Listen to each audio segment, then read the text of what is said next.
اللہ کے نبی صلی اللہ علیہ وسلم ارشاد فرماتے ہیں کہ رجب کے مہینے کی فضیلت ایسی ہے جیسے قرآن کی فضیلت دوسری کتابوں پر ہے۔ دوسری کتابوں میں جس طرح سے افضل قرآن ہے، اس طرح سے رجب المرجب تمام مہینوں میں افضل ہے، اور نبی کریم صلی اللہ تعالی علیہ وسلم اس میں عبادت کرنے کے لیے ترغیب دیا کرتے تھے۔ اس کو ترجیب بھی کہا جاتا ہے، اور خاص طور پر رجب کے متعلق بزرگان دین نے فرمایا یہ فصل بونے کا مہینہ ہے۔ کھیتی باڑی والے سمجھ سکتے ہیں کہ اس میں بھی 3 موسم آتے ہیں، پہلے بیج کی بوائی کا وقت آتا ہے، پھر اس کی سچائی کا وقت آتا ہے، پھر کٹائی کا وقت آتا ہے۔ تو رجب کا مہینہ یہ فصل بونے کا مہینہ ہے نیکیوں کے، اور شعبان کا مہینہ اسے پانی دینے کا ہے، اور رمضان کا مہینہ فصل کاٹنے کا مہینہ ہے۔ اور رجب کا مہینہ آتے ہی اللہ کے نبی صلی اللہ تعالی علیہ وسلم یہ دعا فرمایا کرتے تھے، اللہم بارک لنا فی رجب و شعبان وبلغنا رمضان۔ سب کو یہ دعا بھی کرنی چاہیے۔ حضور اکرم صلی اللہ تعالی علیہ وسلم یوں عرض کرتے کہ اے اللہ، رجب اور شعبان میں تو ہمیں برکت عطا کر اور ہماری زندگی کو رمضان تک پہنچا دے۔ اب رجب آپ نے دیکھ لیا ہے تو اب کثرت سے یہ دعا کرو کہ مولا اس زندگی کا رمضان ہم سے جانے نہ پائے، رمضان تک ہماری سانسوں کو پہنچا دے۔ یہ دعا کثرت سے ہر نماز کے بعد بھی ہونی چاہیے۔ رجب آتے ہی میرے عزیزوں یہ عبادتوں کا موسم شروع ہو چکا ہے، اور سب جانتے ہیں رجب کے بعد پھر ہمارے ہاں مسلسل ایسی شب بیداریاں اور عبادت کے موسم نظر آنے لگتے ہیں۔ پھر شعبان بھی، اس میں رجب میں بڑی رات آتی ہے شب معراج، اور اس کے بعد شعبان میں شب برات، پھر اسی طرح رمضان کا موسم بن جاتا ہے۔ تو اب یہ موسم بنانے کا وقت آ چکا ہے، تو سب سے پہلی چیز یہ ہے کہ میرے عزیزوں فصل کے بونے کے لیے کن چیزوں کی ضرورت ہوتی ہے، اس چیز کا خیال رکھیے۔ بیج اگر کھوٹا ڈالے ہو اور ویسی ہی فصل آنے کا انتظار کرو گے تو پھر نہیں ہو۔ بیج کو کھرا اور خالص ہونا چاہیے۔ جو نیکیاں کرنا چاہ رہے ہیں اس کو صاف ستھرے اچھے ماحول میں کیے جانے چاہیے۔ کھیتی باڑی کرنے والا جانتا ہے بیج تو وہ بو رہا ہے، زمین بھی اچھی ہے، ساری چیزیں، کئی چیزوں کی ضرورت ہوتی ہے۔ بیج بھی اچھا ہو، زمین بھی اچھا ہو، موسم بھی اچھا ہو، تب جا کر کے اس کی فصل نکلتی ہے۔ بیج اچھا تھا، زمین اچھی نہیں تو بھی فصل نہیں آتی۔ بیج بھی اچھا ہے، زمین بھی اچھا ہے، موسم صحیح نہیں ہے تب بھی فصل نہیں آتی۔ ابھی آپ کے پاس 3 چیزوں کا ہونا ضروری ہے، بیج اور زمین اور موسم۔ بیج جو ہے یہ نیکیاں ہیں، اور زمین تمہارا دل ہے، اس کا اتنا ہی پاک ہونا ضروری ہے۔ اور موسم یہ رجب کا ہے، اس میں تو کوئی شک نہیں ہے کہ عبادتوں کا موسم ہے، فصل کی اچھے لانے کا موسم ہے۔ لیکن سب سے پہلی چیز اب ہمیں ضرورت ہوتی ہے کہ ہم کیا بیج بو رہے ہیں۔ شیخ سعدی رحمۃ اللہ تعالی علیہ فرمایا کرتے کہ زمین میں ادرک بو کر کے گنا آنے کی امید تو نہیں کر سکتے، جو بویا ہے وہی اسی کی فصل آئے۔ لوگ عمل خیر کرے تو اس کا نتیجہ بھی خیر آئے گا، اور برائیاں کریں اور پھر رمضان میں یہ انتظار کریں کہ میں نے جو بویا ہے اس کی فصل آئے، تو ایسا نہیں ہوتا۔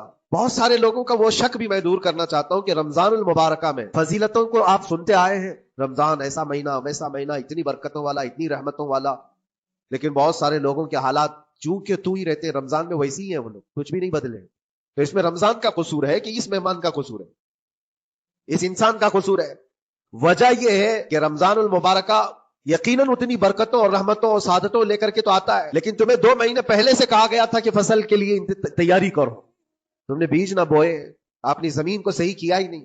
پھر رمضان میں جو بارش ہو رہی ہے اس کا فائدہ کیا ہے؟ روڈ پر 10 سال بھی بارش برسے وہاں پر کوئی فصل نہیں آئے، کیونکہ وہ زمین سخت ہے اور بیج بونے کے قابل بھی نہیں۔ رمضان المبارکہ میں رحمتوں کی جھماجھم بارش تو ہوتی ہے، لیکن دل اگر سخت ہے گناہوں سے تو اس بارش کا کیا اثر ہوگا اس پر؟ اسی لیے دلوں کی نرمی یہاں سے شروع کریں، رجب المرجب سے۔ اس کی راتوں میں اللہ رب العزت کو پکارے، مناجات کرے، عبادتوں کے لیے کچھ دن تو خاص کر لیں۔ بہت دنیا میں ہم نے اپنے آپ کو ملوث کر رکھا ہے، کچھ راتیں اللہ رب العزت کی عبادت میں تو لگائیں۔ اللہ کے نبی صلی اللہ تعالی علیہ وسلم کی ایک حدیث ہے، جامع الاصول سے نقل کی ہوئی، رجب المرجب کے پہلے جمعے جو ہم لوگ ابھی گزر چکے، ابھی یعنی وہ رات تو گزر چکی، کل کی جو گزری ہوئی رات ہے رجب کی، یہ پہلی جمعہ کی شب تھی۔ اس کے متعلق روایت ہے کہ 12 رکعتیں جو مغرب کے بعد سے لے کر عشاء کے درمیان پڑھتا ہے، اللہ کریم اس کے تمام گناہوں کو معاف کرتا ہے، اور اس سال اس کو پورے طور پر ناگہانی آفات سے محفوظ رکھتا ہے، اور شیطان کے اس پر قابو پانے سے بھی اس کو اللہ محفوظ رکھتا ہے۔ تو یہ تھی تیاریاں، یہ ساری چیزیں ابھی سے تیاریاں ہونی چاہیے۔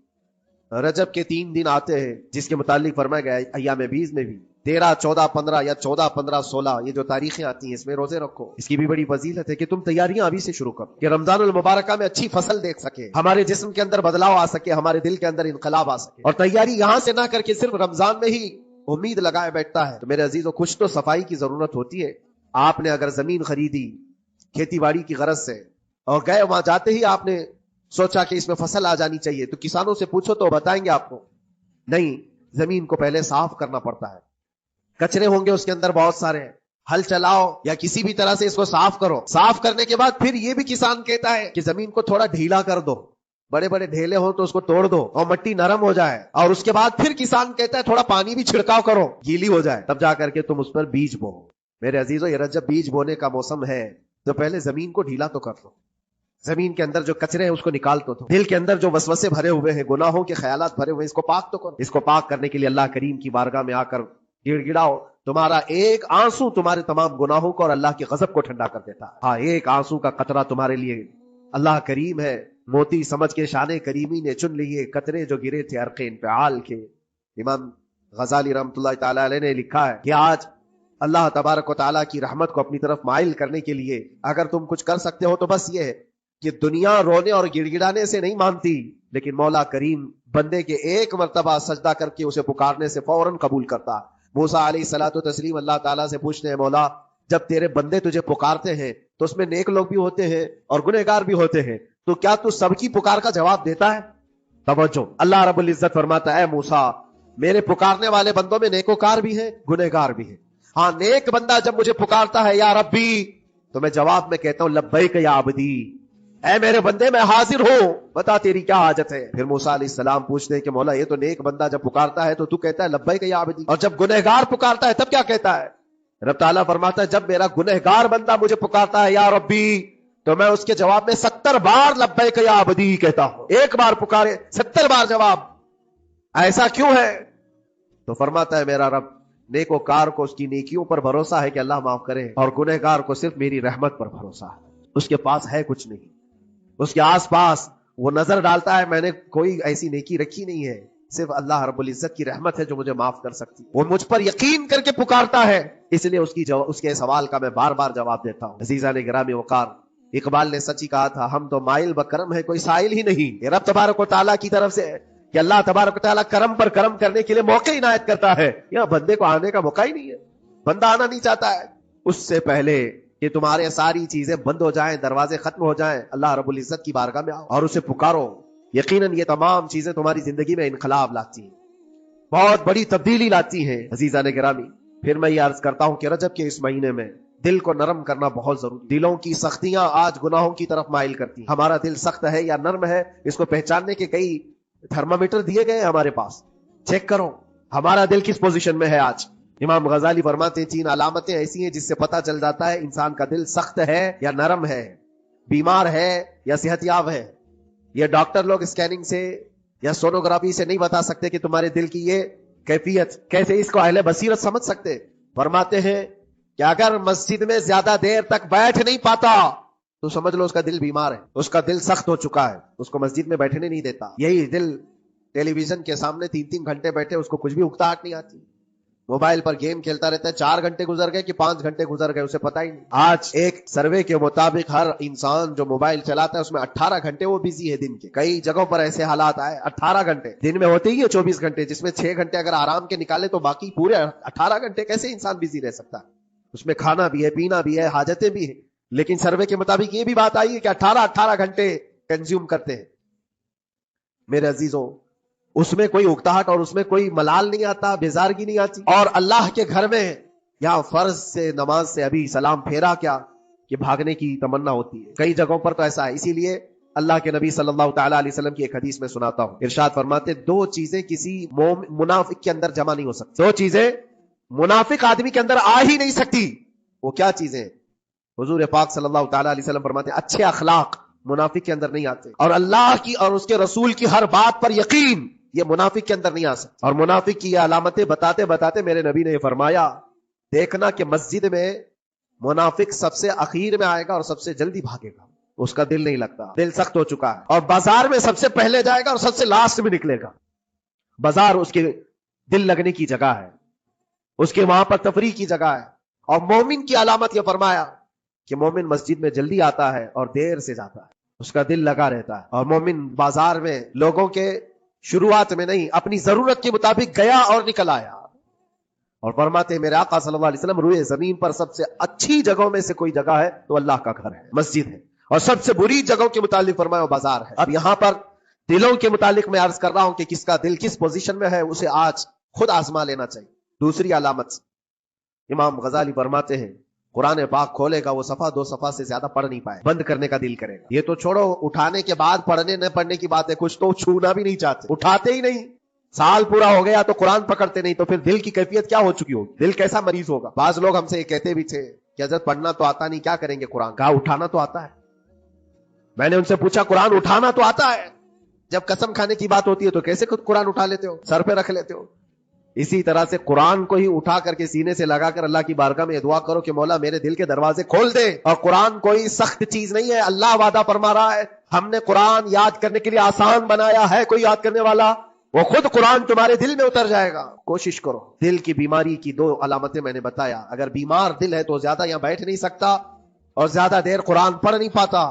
تیسری بات فرماتے ہیں کہ تیسری علامت یہ ہے کہ ہمارا دل اگر سخت ہو چکا ہے تو جیب میں پیسے ہوں گے لیکن کوئی مانگ رہا ہوگا اللہ کے نام پر، دینے کی طبیعت نہیں ہے، کہیں دینے کی طبیعت نہیں کرتی، اور یہ چیز ہاتھ اٹھانے کو تمہارا دل نہیں کرتا تو سمجھ جاؤ کہ دل بیمار ہے۔ اور دل کی بیماری لے کر کے اگر کوئی رجب میں سوچتا ہے کہ میں بیج بوؤں گا تو کیا فائدے کا، زمین سخت ہے، زمین سخت ہے اور اس پر بارش بھی ہوگی تو کچھ فرق نہیں پڑتا، فصل نہیں آئے گی۔ دل کو نرم کرو۔ اور ایک علامت میں بتاؤں، اور ایک علامت کہ دل نرم ہے یا سخت ہے، اس کی ایک علامت یہ بھی ہے، اللہ کا جب ذکر کرے، جنت کا جب ذکر کرے، جہنم کے عذابات کا ذکر کرے، قبر کے معاملات کا ذکر کرے، حشر کے سوالات کا ذکر کرے تو اس کی آنکھیں ڈبڈبا جائیں اور آنسو نکل آنے لگے، قرآن کی آیتیں سن کر کے اس کا دل ہلنے لگے اور آنسو آ گئے تو سمجھ جاؤ کہ اس کا دل نرم ہے، ابھی اس کا دل بیمار نہیں ہوا، ابھی اس کا دل بیمار نہیں ہوا۔ لیکن یہاں تو پوزیشن الگ ہے، سچویشن الگ ہے، ہم تو پتہ نہیں کن کن چیزوں میں رو لیتے ہیں لیکن اللہ کا کلام سنتے ہوئے کسی کے کان پر جوں بھی نہیں رینگتی۔ لوگ تو گانوں پر تھرکنے والے اور نغموں پر اچھل کود کرنے والے وجد کی بات کرتے ہیں، لیکن اللہ کا کلام پڑھنے پر کوئی کسی کو وجد کیوں نہیں آتا؟ یہ ایمان کی علامت ہے۔ قرآن میں اللہ نے فرمایا اذا تلیت علیہم آیاتہ زادتہم ایمانا، جب اللہ کی آیتیں ان پر تلاوت کی جاتی ہے مومنین پر، ان کا ایمان بڑھ جاتا ہے۔ کیا آپ امام کے پیچھے قرات سن کر کے اپنے دل میں ہلچل محسوس کرتے ہیں؟ سننے کی طبیعت کرتی ہے؟ بلکہ ادھر نماز پڑھ کر کے جانے کے بعد آدھے گھنٹے کے بعد پوچھے آج پہلی رکعت میں کیا پڑھا تھا، دوسری رکعت میں کیا پڑھا، آپ کو پتہ ہی نہیں رہتا، یاد ہی نہیں امام صاحب کیا پڑھ رہے تھے، میں تو دکان کا حساب کتاب کر رہا تھا، کیا خبر ہے کہ انہوں نے کیا پڑھا۔ تو قرآن کو توجہ سے پڑھے ہوتے تو تمہارے دل میں بھی وہ باتیں اثر کر رہی ہوتی۔ میرے عزیزوں، کتنے ایسے لوگ ہیں جو صرف اور صرف قرآن پاک کی تلاوت کی وجہ سے دلوں کو نرم کر دیا گیا۔ میں اسی بات پر آج فوکس کر کے ختم کر دوں گا۔ رجب المرجب بیج بونے کا موسم ہے تو دل کے نرمی کے ساتھ ہی بیج بو، کیونکہ یہ زمین ہے تمہاری، اور زمین نرم نہ ہو تو کتنی بھی نیکیاں کرو کیا فائدے کی۔ دل سخت ہے، گناہوں سے لبریز ہے، اور دل کو نرم کرنے کا علاج 2 چیزیں بتائی گئی، کریں گے انشاءاللہ۔ 2 چیزیں بڑی آسان، اگر دل کو نرم کرنا ہے تو 2 چیزیں فرمائی گئی، کثرت سے قرآن پاک کی تلاوت کرو یا کثرت سے میرے نبی پر درود پاک پڑھا کرو۔ 2 چیزیں کر کے دیکھو تمہارا دل نرم ہو جائے گا۔ اور بھی دوسرے علاج بھی میرے آقا نے فرمایا۔ ایک صحابی آئے تھے، انہوں نے عرض کیا یا رسول اللہ صلی اللہ علیہ وسلم، لوگ آپ کے پیچھے نماز پڑھتے ہیں تو زارو قطار رونے لگتے ہیں، جب آپ دعا کرتے ہیں تو وہ دھاڑے مار کر کے روتے ہیں، میں کبھی رو نہیں پاتا، میرا رونا نہیں آتا، میں بھی قرآن سنتا ہوں، میں بھی آپ کے پیچھے نماز پڑھتا ہوں۔ تو حضور پاک صلی اللہ علیہ وسلم نے فرمایا تمہارا دل سخت ہو گیا ہے، تمہارا دل سخت ہو گیا ہے۔ انہوں نے کہا کیا کروں، علاج کیا ہے؟ وہ مسیحائے امت ہے میرے آقا، ہر ایک کا علاج جانتے ہیں، کس کو کون سا علاج دینا ہے۔ نبی پاک صلی اللہ تعالی علیہ وسلم فرماتے جاؤ کسی یتیم بچے کے سر پر ہاتھ پھیرو، اللہ تمہارا دل نرم کرے گا۔ ان کے لیے وہ علاج رکھا گیا، جس کو جیسا علاج بتایا میرے آقا صلی اللہ علیہ وسلم نے، کسی یتیم کے سر پر ہاتھ پھیرو دل نرم ہوگا۔ لیکن دل کے نرم ہونے کے علاج اللہ کے نبی صلی اللہ علیہ وسلم کے شفا خانے میں ہے۔ ہاتھ سے آپ کثرت سے درود پاک پڑھو، پھر دیکھو آپ کے دل کے اندر انقلاب آتا ہے یا نہیں، آپ کے چہرے کا نور بڑھ جائے گا، زبان کا اثر بڑھ جائے گا، عمل خیر کی طرف رغبت بڑھ جائے گی۔ کثرت سے جب بندہ حضور پاک صلی اللہ علیہ وسلم پر درود پڑھتا ہے اس کی زبان سے جھوٹ نکل جاتا ہے، گالی اس کی زبان پر نہیں آ پاتی ہے، کیونکہ وہ پاک کرتا چلا جاتا ہے اپنی زبان کو اللہ کے نبی کا نام لے کر کے۔ میرے عزیزو، اس میں دقت کیا ہے درود پاک کثرت سے پڑھنے میں؟ آپ جہاں چل رہے ہو، پھر رہے ہو، اٹھ رہے ہو، بیٹھ رہے ہو، انتظار میں ہو، سونے کے لیے جا رہے ہو، زبان ہی تو ہلانا ہے میرے نبی پاک صلی اللہ علیہ وسلم کی بارگاہ میں درود پڑھ کر۔ اور ضروری نہیں ہے کہ بہت لمبے لمبے درود پاک آپ کو یاد کرنے ہو، صلی اللہ علیہ وسلم بھی پڑھ لیا تو یہ درود پاک، یہ درود پاک ہے۔ یا تو پھر الصلاۃ والسلام علیک یا رسول اللہ کہتا ہے تو یہ بھی درود پاک ہے یہ، اور دل جب نرم ہو جائے گا تو انشاءاللہ العزیز آپ اس کے اثر بھی دیکھیں گے، اس کے